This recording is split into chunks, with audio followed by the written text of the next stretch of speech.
डोजुत्सु मतलब visual powers, जो कि नारुतो में हमें दिखाई गई है, जो कि इतनी ज़्यादा ब्रोकन पावर्स है कि अगर किसी कैरेक्टर को वो मिल जाए तो वो बंदा एक अलग ही लेवल पर होता है, जैसे शारिंगान और रिनेगान। बट आज मैं आपको बताऊंगा ऐसे पावरफुल डोजुत्सु के बारे में जो कि बोरुतो और नारुतो वर्स में एग्जिस्ट करती हैं। तो नंबर 10 पर आता है ब्याकुगान। इस जोजुत्सु को सिर्फ ह्यूगा क्लैन वाले ही पोजेस करते हैं और इस जोजुत्सु के मेनली दो ही पावर्स है। फर्स्ट, डीप इनसाइट, मतलब ब्याकुगान की मदद से यूजर अपने एनिमी के अंदर देख सकता है, मतलब उसके चाक्रा पॉइंट्स को, जिसकी मदद से वो अपने एनिमी के चाक्रा पॉइंट्स को भी ब्लॉक कर सकता है।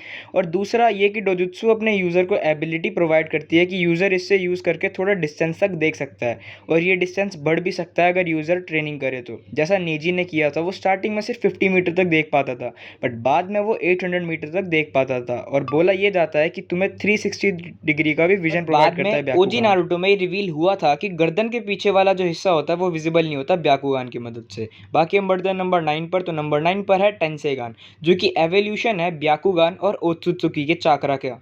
और ये आइज सबसे पहले टोनेरी के पास थी, जो कि बहुत पावरफुल डोजुत्सु है, जो कि यूज़र को फ्लाइंग एबिलिटी और ट्रुथ सीकिंग ऑप्स को भी कंट्रोल करने की एबिलिटी प्रोवाइड करता है। और अगर यूज़र चाहे तो वो अपनी आइज़ की मदद से मून को क्रैश करवा सकता है अर्थ से।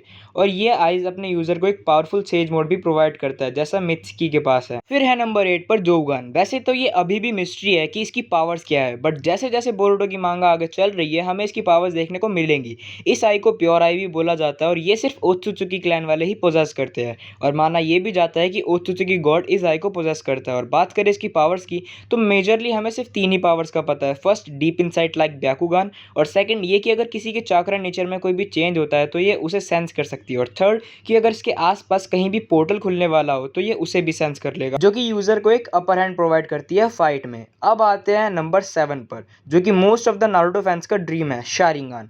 तो जैसा कि ह्यूगा क्लैन वाले ब्याकुगान के साथ पैदा होते हैं, वैसे ही उचिया क्लैन वाले भी शारिंगान के साथ पैदा होते हैं। बट सिर्फ पैदा होना ही काफ़ी नहीं है, क्योंकि शारिंगान को अनलॉक करने के लिए यूज़र को मेंटली ट्रॉमा फेस करना पड़ता है।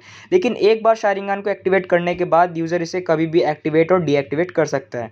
और इसके बाद भी शारिंगान के और भी फॉर्म्स है, जो कि वीडियो में आगे पता चलेंगे। और बात करें शारिंगान की, तो इसमें भी 3 लेवल है। First 1 Tomo, second 2 Tomo and third 3 Tomo, जिनको कि यूज़र अपनी ट्रेनिंग से अचीव कर सकता है। और बात करें इसकी पावर्स की, तो वो है इनसाइट और हिप्नोसिस, जिसमें इनसाइट की मदद से यूज़र एनिमी की मूवमेंट को ट्रैक कर सकता है स्लोमो में और उन्हें कॉपी भी कर सकता है। और हिप्नोसिस का मतलब है गेंजुत्सु। अब हम बढ़ते हैं नंबर 6 पर, जो है मांगेक्यू शारिंगान। तो इसको एक्टिवेट करने के लिए यूज़र को एक बहुत बड़ा मेंटल और इमोशनल ट्रॉमा से गुजरना पड़ता है। और अगर एग्जाम्पल दूँ, तो तुम्हें किसी करीबी को अपने हाथों से मारना पड़े बिना चाहते हुए, या फिर उसकी मौत को अपनी आंखों से देखना हो, तो उसके बाद यूज़र अपनी मांगेक्यू शारिंगान को एक्टिवेट करता है। और इस वजह से ही इसे बहुत कम उचिहाज ही एक्टिवेट कर पाए थे। और इसमें भी हर मांगेक्यू शारिंगान की पावर्स अलग अलग होती है। जैसे इटाची की मांगेक्यू शारिंगान की पावर है अमातेरासु, जो कि एक ऐसी ब्लैक कलर्ड आग है जो तब तक जलेगी जब तक वो अपने एनिमी को जला ना दे। और वहीं इटाची की दूसरी मांगेक्यू शारिंगान की एबिलिटी है सुकुयोमी, जो कि एक खतरनाक लेवल का गेंजुत्सु है, जो कि एनिमी के टाइम स्पेस को खत्म कर देता है। और अगर एनिमी का माइंड कंट्रोल थोड़ा भी कमजोर हो तो ये यूजर को बहुत ज्यादा डैमेज कर देता है। और अगर बात करें ओबिटो की, तो वो अपनी मांगेक्यू एबिलिटी की मदद से स्पेस के बीच में घूम सकता था, जिसका नाम है कामुई। और ओबिटो ने इस टेक्निक को इतने अच्छे से मास्टर कर रखा था कि ओबिटो को कोई टच भी नहीं कर पाता था। बट मैं अब जिस पावर की बात कर रहा हूँ वो एक कॉमन एबिलिटी है मांगेक्यू शारिंगान की, जो है सुसानो, जो कि चाक्रा से बना एक ह्यूमनॉइड स्ट्रक्चर है। बट जैसा कि हमने सुना है कि हर चीज़ के फायदे हैं तो उसके नुकसान भी है, वैसे ही मांगेक्यू शारिंगान के साथ भी है। उसका भी एक डिसएडवांटेज है कि अगर यूजर उससे ज़्यादा यूज़ करेगा तो वो ब्लाइंड हो सकता है, बट उससे भी बचने का एक ऑप्शन है, इटर्नल मांगेक्यू शारिंगान। ये है लास्ट फॉर्म शारिंगान की, जिसमें यूजर अपनी इटर्नल मांगेक्यू शारिंगान को कितना भी चाहे यूज़ करे, उसको कभी भी ब्लाइंडनेस नहीं होगी। बट जो सबसे मेन चीज़ है इसको अचीव करने के लिए, वो है इसको एक्टिवेट करने का तरीका। इसके लिए तुम्हें अपने खास सिबलिंग की आइज़ को अपनी आइज़ में इम्प्लांट करना होगा। बट एक और चीज़ कि तुम्हारा सिबलिंग के पास भी मांगेक्यू शारिंगान होना चाहिए। और इटर्नल मांगेक्यू शारिंगान की मदद से तुम अपने चाक्रा को अच्छे से कंट्रोल कर पाओगे और बहुत ही कम खर्च कर पाओगे। बट जो सबसे बेस्ट पार्ट है इटर्नल मांगेक्यू शारिंगान का, वो है परफेक्ट सुसानो।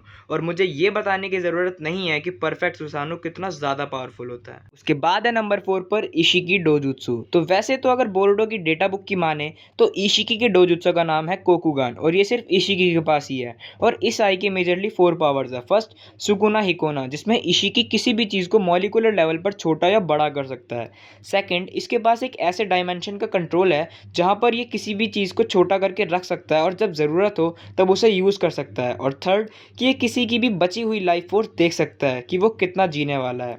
और फोर्थ, ये किसी भी डायमेंशन से टेलीपोर्ट कर सकता है अपने आप को, और अपनी इन पावर्स की वजह से ही इस बंदे ने नारुतो और सास्के को मिल के पेला था अकेले ही। अब बारी है नंबर 3 पर, जो कि है रिनेगान। तो बुद्धिज्म में इसका मतलब होता है साइकिल ऑफ री इनकारनेशन। और नारुतो सीरीज में ये बताया गया कि जब भी दुनिया में पीस अनस्टेबल होगा तो एक बंदा आएगा हेवन से रिनेगान के साथ, जो या तो गॉड ऑफ डिस्ट्रक्शन बनेगा या फिर गॉड ऑफ क्रिएशन। और अभी तक पूरी सीरीज में सिर्फ दो ही बंदे इसे एक्टिवेट कर पाए, पहला मादरा जिसके पास हाशिरामा सेल्स थे, और सेकंड सास्के जिसको कि सिक्स पार्ट्स का चाकरा जितने भी यूजर्स हैं उन सब ने इसे डिफरेंट वे में यूज करा है। बात करें तो सास्के इसे ज्यादातर टेलीपोर्टेशन में यूज करता है, और मादरा इसे लिम्बो में यूज करता है। बट जो बंदा इस आई का सबसे बेस्ट यूज करता है, जो कि रिनेगान की 6 एबिलिटीज को 6 अलग अलग बंदों में डिवाइड करके बनाता है 6 पार्ट्स ऑफ पेन, और उन सभी को कंट्रोल करता है चाकरा रॉड्स की मदद से। नेक्स्ट है नंबर सेकंड पर सेनरीगन, जो कि अभी ईडा के पास है। और जितना इस आई के बारे में बताया जा रहा है, अगर वो सब सच है तो ये आई आगे चल के मोस्ट पावरफुल डोजुत्सु बनेगा नारुतो और बोरुतो वर्स का। और बात करें इसकी एबिलिटीज की, तो एक पावर तो ये है कि ईडा किसी का भी पास देख सकती है, बट उसकी एक लिमिट है कि ईडा जब पैदा हुई थी वो सिर्फ तब तक का ही पास देख सकती है। और जो इसकी मेन एबिलिटी है वो है ओमनीपोटेंस, जिसकी मदद से तुम चाहो तो रियलिटी को भी चेंज कर सकते हो। और एक और एबिलिटी ये भी है कि ईडा जब चाहे तब वो कहीं भी कुछ भी देख सकती है अपनी आइज़ की मदद से, जो कि इसे एक सर्विलियंस एबिलिटी प्रोवाइड करती है, और गेंजुत्सु भी यूज़ कर सकती है। और अब जब गेंजुत्सु की बात हो ही रही है तो रिने शारिंगान को कैसे भूल सकते हैं। तो नंबर 1 पर है रिने शारिंगान। तो मेरे हिसाब से मुझे तुम्हें बताने की ज़रूरत तो नहीं है कि ये कितनी ज़्यादा स्ट्रांग है। और रिने शारिंगान की मदद से तुम इन्फिनिट सुकुयोमी को यूज़ कर सकते हो, जो कि पूरी नारुतो सीरीज़ का स्ट्रॉन्गेस्ट गेंजुत्सु है। और ये आई आपके फोरहेड पे अपीयर होती है, और इस रिने शारिंगान की मदद से ही कागुया मल्टीपल डायमेंशंस में टेलीपोर्ट कर पा रही थी। और ये कितनी पावरफुल आई है, इस बात का अंदाज़ा तुम इस बात से ही लगा लो कि ये आई नंबर 1 पर है स्ट्रॉन्गेस्ट डोजुत्सु की लिस्ट में। तो ये वीडियो यहीं तक थी। बाकी अगर ये वीडियो अच्छी लगी हो तो वीडियो को लाइक करना, चैनल को सब्सक्राइब करना। बाकी मैं मिलता हूँ ऐसी और वीडियोज़ में, तब तक के लिए सायोनारा।